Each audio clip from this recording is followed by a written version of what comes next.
माहेर नानाधीश म्हणून केले जाते। Best umpire of the tournament Praveen Ghole sir यांचा या ठिकाणी सन्मान केला जातोय।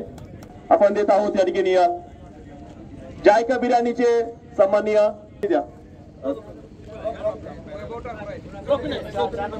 अच्छा, चौथ्या नंबरला आहे ती ट्रॉफी। ट्रॉफी मध्ये देऊयात पाठवून। एक मिनिट दादा, एक मिनिट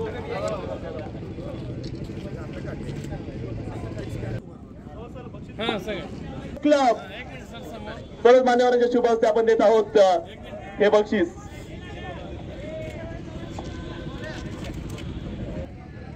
बोरगाव अकलूज तालुका बोरगाव तिसरं बक्षीस रोख रक्कम 41। आणि जरा सावंत साहेब आपण थोडं पुढे यायचं। सावंत साहेब या पुढे। ट्रॉफी थोडी खाली घ्या, चेहऱ्यावर आली। समोर बघा सगळे, एक मिनिट। निमगाव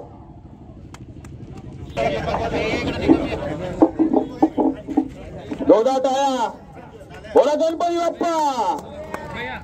बसायला दिसत नाही, एक मिनिट, एक सेकंड, एक मिनिट, एक मिनिट भैया इकडे तुम्ही हा या बाजूला या इकडे। यस, ओके, हा बस ओके। समोर बघा सगळे, सर समोर बघा, वैभव सर एक सेकंड समोर। फायनल सामने राज्य केले 1,31,000 सीसी या संघाने अभिनंदन। समोर बघा सगळे, धीरज थोडे इकडे सर, थोडं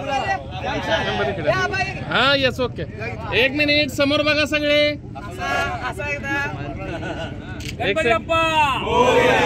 एक मिनिट, समोर बघा सगळे सर, विजू समोर बघा।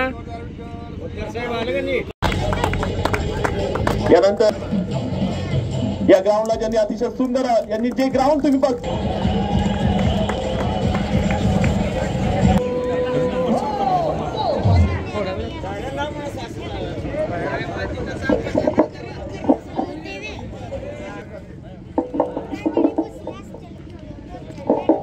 महाराष्ट्राचे आरोग्यमंत्री नामदार डॉक्टर तानाजीराव सावंत यांच्या वाढदिवसानिमित्त भैरवनाथ चषक या क्रिकेट स्पर्धेचं आयोजन केलं होतं। त्या स्पर्धेचा आजचा फायनलचा दिवस आणि फायनलची मॅच झालेली आहे। आणि फायनलची मॅच GS पंढरपूर या ग्रुपने जिंकलेली आहे। मी त्या सर्वांचं अभिनंदन करतो। त्याचबरोबर या स्पर्धेमध्ये 16 संघांनी भाग घेतलेला होता। त्या सर्व खेळाडूंचं मी अभिनंदन करतो, स्वागत करतो। आणि जे जिंकले त्यांचंही अभिनंदन, पण जे हारलेत परंतु त्यांनी इथं आपला खेळ दाखवला त्या सर्वांचंही अभिनंदन करतो। हार जीत ही होतच असते आणि हार ही उद्याची जीत आहे असं समजून जे खेळाडू खेळतात। क्रिकेटमध्ये काहीही सांगता येत नाही, शेवटच्या बॉलपर्यंत कोण जिंकेल। परंतु आताचा सामना पाहत असताना अतिशय चांगल्या प्रकारची फलंदाजी झालेली पाहायला मिळाली। आणि पंढरपूरकरांची जी मंडळी होती, जी क्रिकेटर होते, खेळाडू होते, मला वाटतं त्यांनी एक नोंद करून घेण्याची